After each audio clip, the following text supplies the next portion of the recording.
Videos देखने के लिए सब्सक्राइब करें जनसत्ता.com, बेल आइकन दबाकर पाएं लेटेस्ट नोटिफिकेशंस। नमस्कार, जनसत्ता में आपका स्वागत है। आज पूरे देश में विश्वकर्मा पूजा का उल्लास है।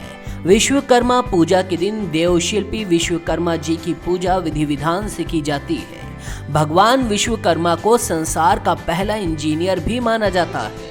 धार्मिक मान्यताओं के अनुसार उन्होंने सृष्टि की रचना में ब्रह्मा जी की मदद की थी।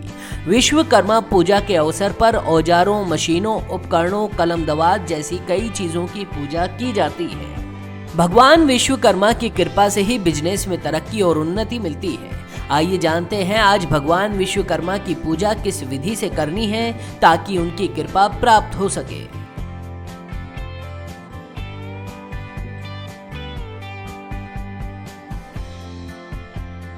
विश्वकर्मा पूजा का शुभ मुहूर्त आज सुबह 6:07 से शुरू हो चुका है, जो 18 सितंबर शनिवार को 3:36 तक रहेगा। केवल राहुकाल के समय पूजा निषिद्ध है। 17 सितंबर को राहुकाल सुबह 10:30 बजे से दोपहर 12 बजे तक रहेगा। आइए अब आपको बताते हैं विश्वकर्मा पूजा की विधि क्या है। पूजा शुरू करने से पहले पूजा स्थल पूजा चौकी पर भगवान विश्वकर्मा की प्रतिमा को स्थापित करें। अब कलश को हल्दी और चावल के साथ रक्षा सूत्र चढ़ाएं। इसके बाद पूजा मंत्र का जप करना चाहिए।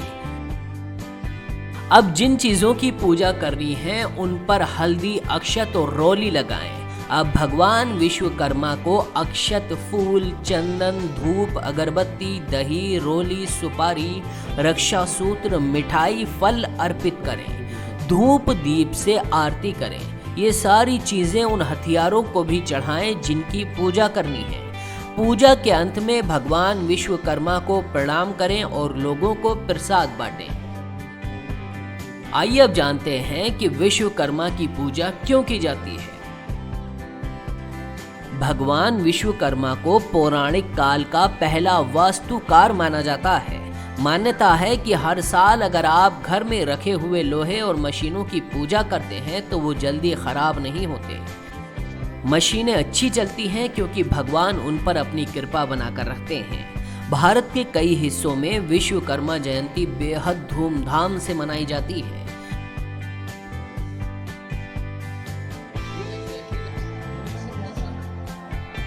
भगवान विश्वकर्मा को हमारे यहाँ विश्व की सृजन शक्ति का प्रतीक माना गया है। जो भी अपने कौशल्य से किसी वस्तु का निर्माण करता है, सृजन करता है, चाहे वो सिलाई, कढ़ाई हो, सॉफ्टवेयर हो या फिर सैटेलाइट, ये सब भगवान विश्वकर्मा का प्रकटीकरण है। दुनिया में भले स्किल की पहचान आज नए तरीके से हो रही है, लेकिन हमारे ऋषियों ने तो हजारों सालों से स्किल और स्केल पर बल दिया है। उन्होंने स्किल को, हुनर को, कौशल को आस्था से जोड़कर हमारे जीवन दर्शन का हिस्सा बना दिया है। हमारे वेदों ने भी कई सूक्त भगवान विश्वकर्मा को समर्पित किए। सृष्टि की जितनी भी बड़ी रचनाएं हैं, जो भी नए और बड़े काम हुए, हमारे शास्त्रों में उनका श्रेय भगवान विश्वकर्मा को ही दिया गया है।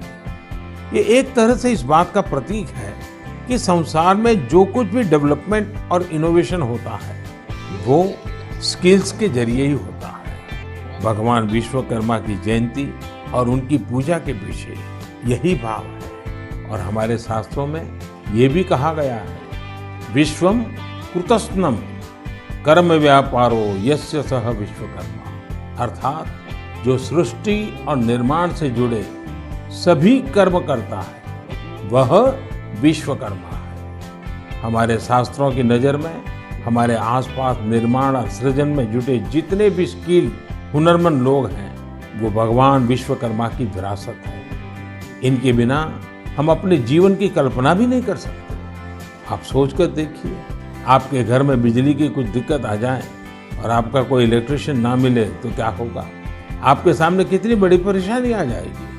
हमारा जीवन ऐसे ही अनेकों स्किल लोगों की वजह से चलता है। आप अपने आसपास देखिए, लोहे का काम करने वाले हो, मिट्टी के बर्तन बनाने वाले हो, लकड़ी का सामान बनाने वाले हो, बिजली का काम करने वाले हो, घरों में पेंट करने वाले हो, सफाई कर्मी हो या फिर मोबाइल लैपटॉप का रिपेयर करने वाले, ये सभी साथी अपनी स्किल की वजह से ही जाने जाते हैं। आधुनिक स्वरूप में ये भी विश्वकर्मा ही है।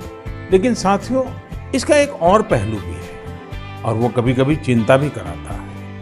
जिस देश में, जहाँ की संस्कृति में, परंपरा में, सोच में हुनर को, स्किल मैन पावर को भगवान विश्वकर्मा के साथ जोड़ दिया गया हो, वहाँ स्थितियाँ कैसे बदल गई। एक समय हमारे पारिवारिक जीवन, सामाजिक जीवन, राष्ट्र जीवन पर कौशल्य का बहुत बड़ा प्रभाव रहता था। लेकिन गुलामी के लंबे कालखंड में हुनर को इस तरह का सम्मान देने वाली भावना धीरे धीरे विस्मृत हो गई। सोच कुछ ऐसी बन गई कि हुनर आधारित कार्यों को छोटा समझा जाने लगा।